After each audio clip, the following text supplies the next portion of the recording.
Saludos amigos de BPI TV, hacemos este avance informativo desde la ciudad capital. Esto para traerles un análisis y un contexto de la situación actual del país tras estas protestas que se observan en todo el territorio nacional tras las precarias condiciones de vida, las fallas en los servicios básicos y asimismo la escasez de gasolina ataca a los ciudadanos. Por ello vamos a conversar con el sociólogo Trino Márquez para que desde su perspectiva nos dé detalles de lo que hay detrás de esta situación en los ciudadanos, cómo nos está afectando.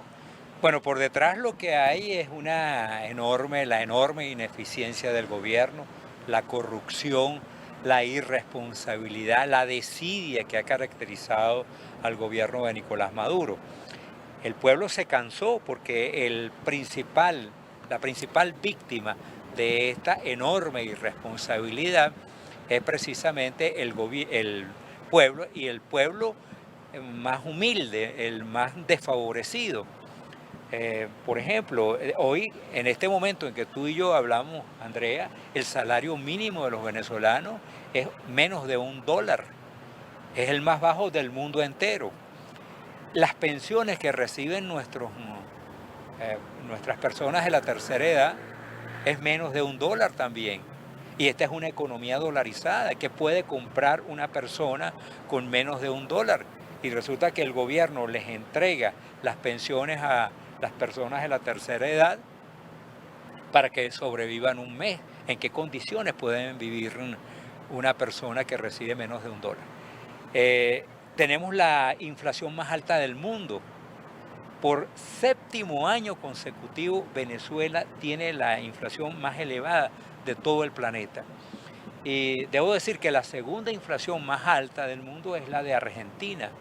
Y ustedes saben cuál es la diferencia entre la inflación en Venezuela y la de Argentina. Bueno, pues la de Venezuela es de 50.000% y la de Argentina es de 40%. Imaginen la distancia que hay entre la primera inflación del mundo y la segunda. Podemos seguir hablando, por ejemplo, la escasez. Venezuela es la octava potencia gasífera del mundo, la octava. Y aquí en Venezuela no se consiguen bombonas de gas metano, siendo la octava potencia del mundo. Y existiendo ese proyecto que supuestamente iba a desarrollar Hugo Chávez y Nicolás Maduro, que es el proyecto Cristóbal Colón, que es aguas afuera en la costa de Falcón. Ese proyecto desapareció sin que el país sepa por qué desapareció. Venezuela es el país con las mayores reservas de petróleo de todo Occidente, de todo el hemisferio occidental. Y estamos pidiéndole regalada la gasolina a Irán. Ahora sabemos que Irán no la regala y que se le paga con lingotes de oro. Un país que tenía las refinerías petroleras más avanzadas del mundo, las mejores de Occidente, hoy está mendigando que le den unos barcos llenos de cargados de gasolina. Tenemos las reservas hídricas, probablemente la segunda o tercera más grandes de América del Sur, y a las aguas, a las habitaciones, a las viviendas de los sectores medios y a los sectores pobres, incluso a los de los sectores altos, no les llega agua. Entonces, vivimos en un mundo lleno de necesidades.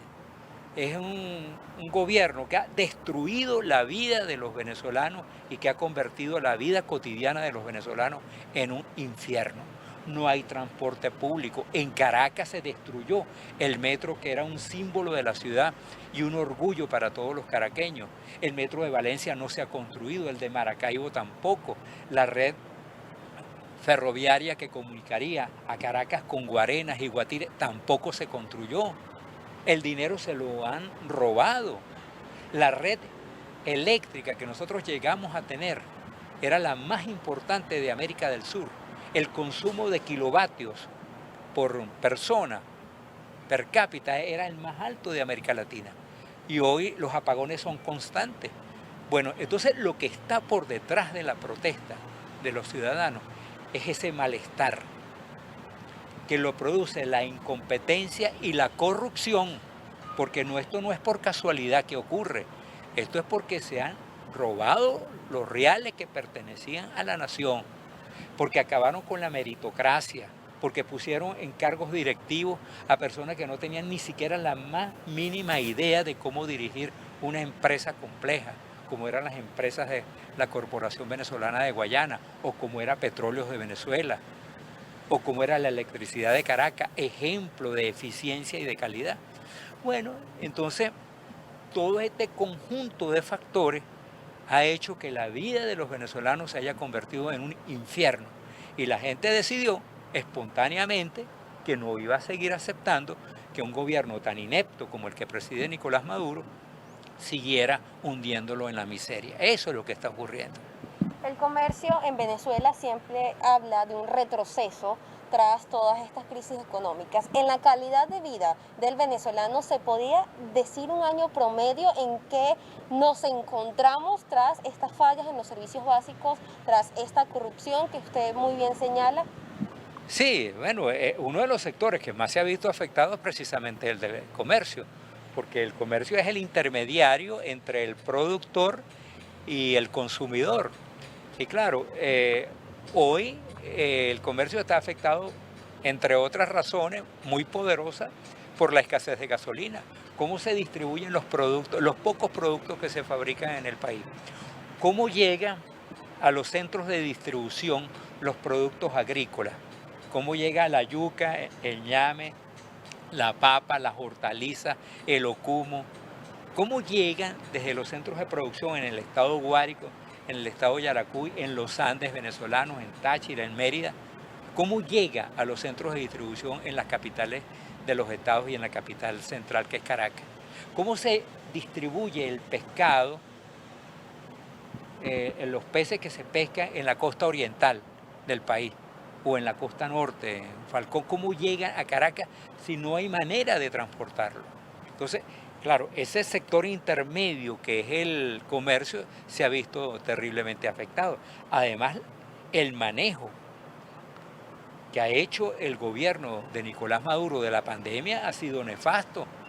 Aquí se declaró una semana de confinamiento radical y otra de apertura relativa, y nadie sabe por qué. Nadie sabe por qué un día se abren las ferreterías y se abren las panaderías, y otro día se cierran las ferreterías y no se abren y se cierran las panaderías. Nadie sabe cuál es la política ni cuáles son los criterios que utiliza el gobierno para abrir y cerrar negocios. ¿Qué pasa con los restaurantes? ¿Qué pasa con los hoteles? ¿Por qué no se aplican las medidas de bioseguridad que recomienda la Organización Mundial de la Salud y la Organización Panamericana de la Salud? O sea, nadie entiende, después de 6 meses en los cuales se ha abundado, se ha profundizado en el conocimiento del coronavirus, de la pandemia y de ese microorganismo, ¿por qué no se aplican medidas de bioseguridad? Entonces, bueno, es todo lo que hace el gobierno es de una manera improvisada, caprichosa, disparatada, y ahora con el componente adicional de la represión y del control, porque el gobierno ha quedado al descubierto de que este es un gobierno represivo, absolutamente autoritario. Eso es lo que reveló el informe de la doctora Bachelet el año pasado, y el que reveló el informe que se acaba de presentar de la Comisión Especial nombrada por la Comisión de Derechos Humanos de la ONU. El gobierno se asienta no en la eficiencia del manejo de los recursos públicos, sino en el control de la ciudadanía, en el chantaje, en el miedo y en la represión más brutal. Eso es lo que estamos viendo. Entonces tenemos un gobierno que, en vez de reunirse con los líderes sociales, de dialogar con los ciudadanos que no reciben agua, que no reciben luz, que no reciben los servicios públicos fundamentales, el agua, que no tienen cómo movilizarse desde su trabajo hacia su casa, o desde su casa hacia el trabajo, en vez de reunirse con ellos y discutir cuáles son las posibles soluciones, lo que hace es reprimirlos continuamente, al punto que en este momento en que tú y yo estamos hablando ha aumentado el número de presos políticos, y en las protestas de los últimos días han quedado detenidos más de casi 100 personas que han sido detenidas, más las que han sido golpeadas, más las que han sido atropelladas de distintas maneras. Entonces, tenemos un gobierno que es inepto, que es muy irresponsable y que además es represivo, que viola continuamente los derechos humanos y que viola el derecho que establece la Constitución de la República Bolivariana de Venezuela, el derecho a la protesta pacífica. Ellos todo lo convierten en una protesta violenta porque reprimen, inmediatamente reprimen.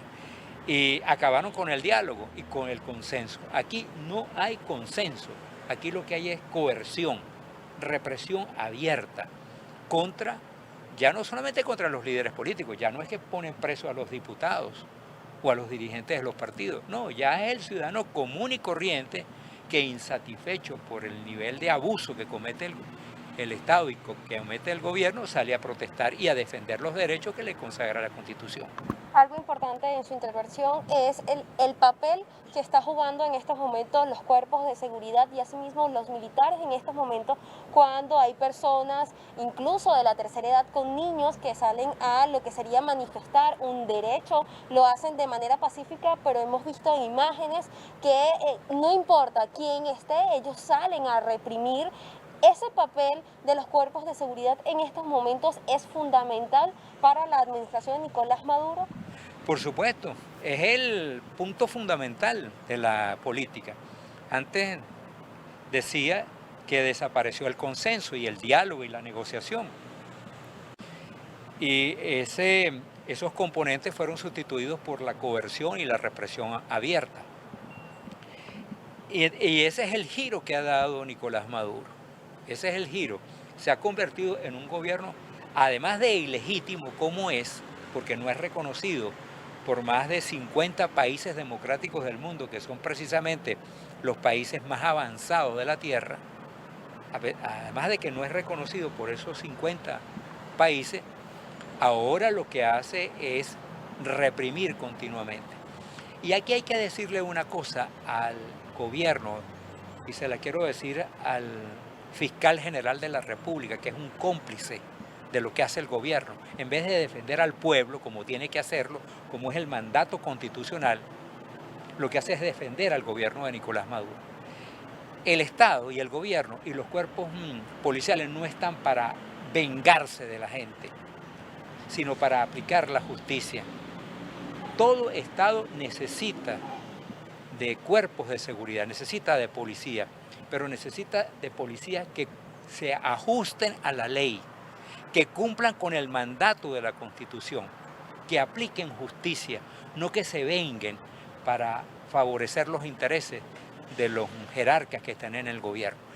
Y eso es lamentablemente lo que está haciendo la policía, la Guardia Nacional, el FAES, las Fuerzas de Acciones Especiales y los colectivos, porque uno de los instrumentos fundamentales que tiene este gobierno ilegítimo y autoritario de Nicolás Maduro es que se apoya en los colectivos que son órganos ilegales que ejercen la violencia de manera ilegítima y que deberían ser prohibidos, deberían desaparecer, tal como propuso la doctora Michelle Bachelet en su informe del año 2019.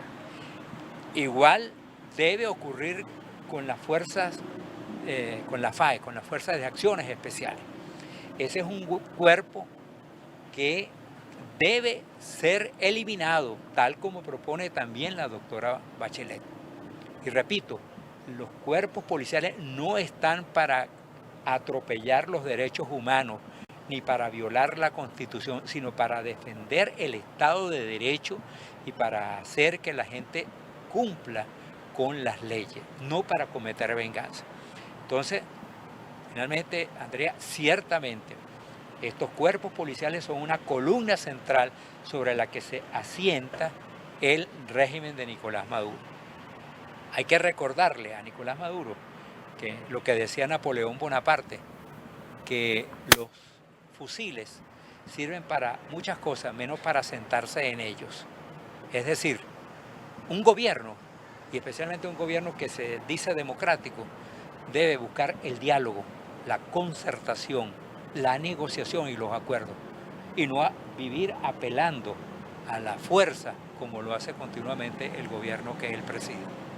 Me gustaría consultarle cuál es el papel de la ciudad de Caracas en estos momentos, porque siempre se habla y se ve que a la ciudad capital se le dan condiciones para que mejoras. Se ha llegado buques con gasolina y esta es principalmente suministrada. Se ve que a la hora de un apagón la ciudad capital es a la que primero le dan soluciones. Pero en el interior del país el llamado es que la ciudad capital se una a esto.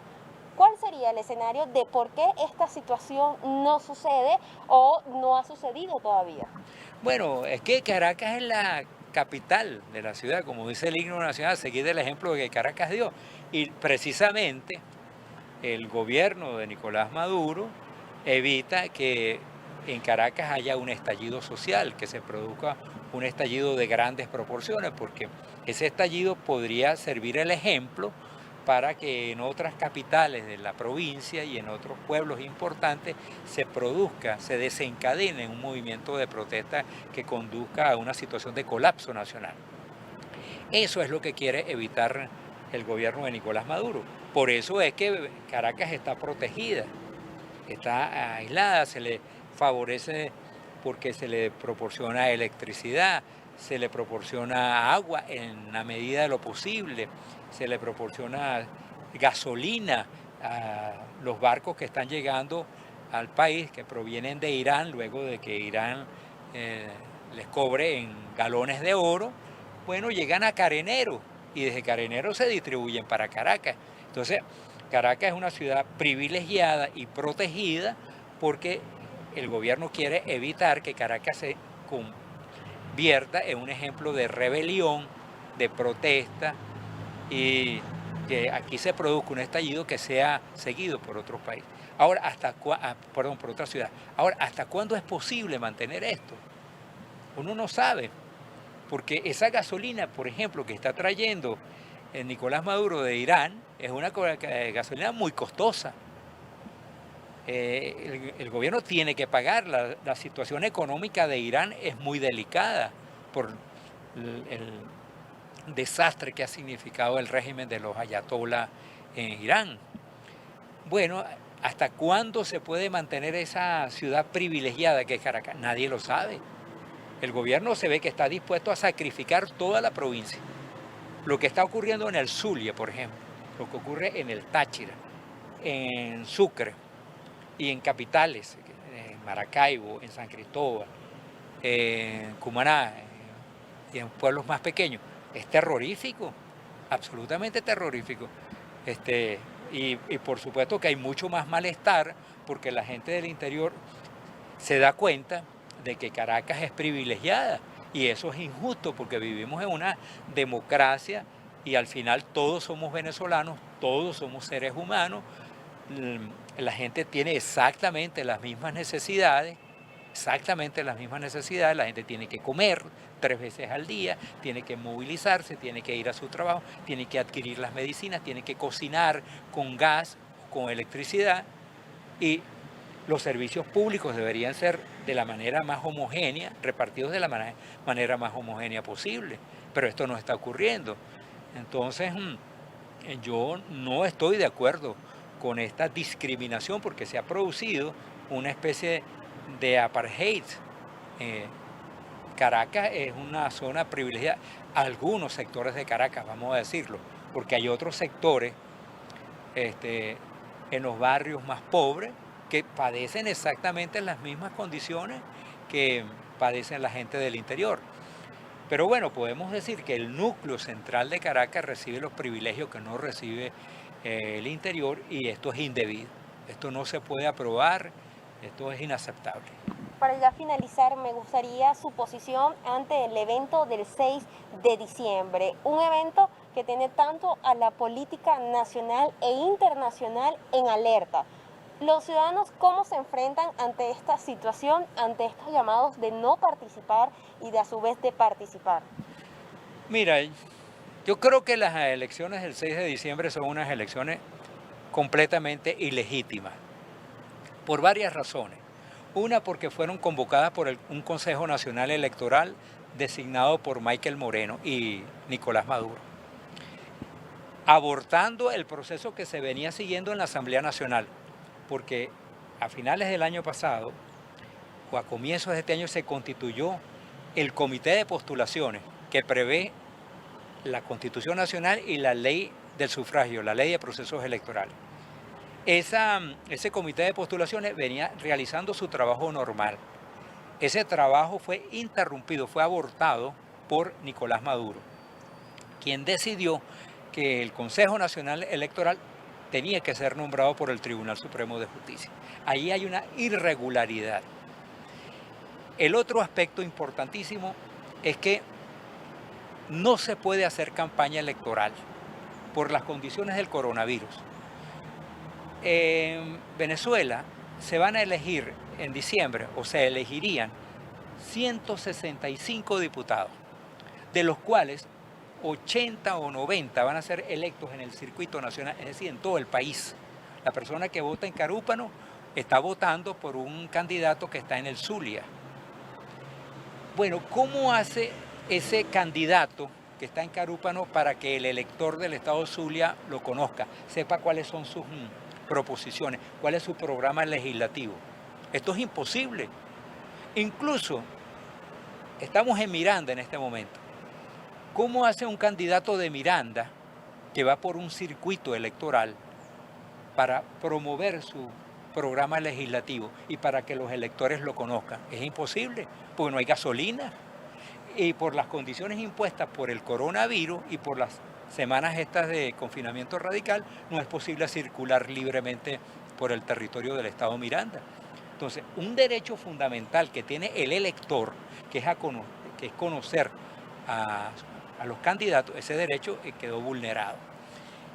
La obligación que tienen los candidatos a divulgar sus programas legislativos también quedó vulnerado. Entonces, desde ese punto de vista, es absurdo que se pretenda realizar una cita electoral para la cual no puede haber promoción.